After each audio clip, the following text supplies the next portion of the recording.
always been an immigrant. Let that sit in for a while. I've always been an immigrant. My parents met in Italy, where I was born.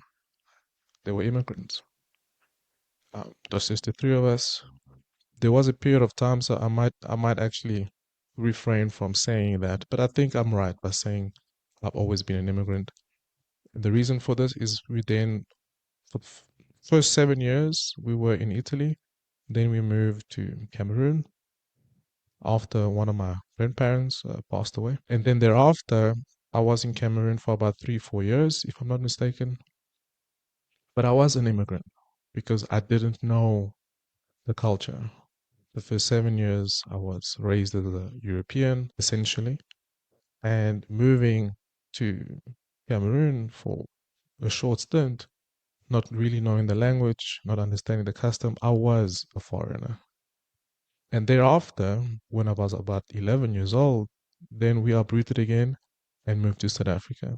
And throughout that time, 2.5 decades roughly, I was an immigrant.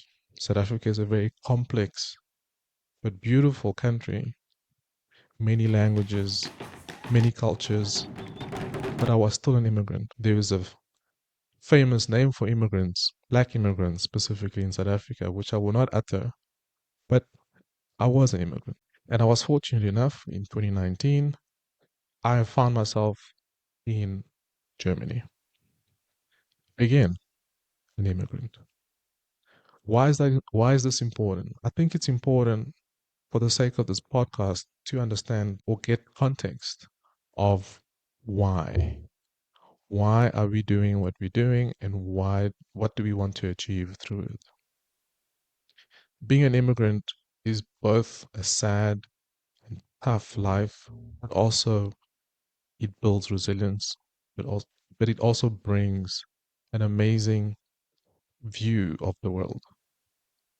A view that basically says you have to be content with what you have, you have to be content with who you are, you have to find and strive and fight for for figuring out who you are, what is your identity, because your environment is consistently changing.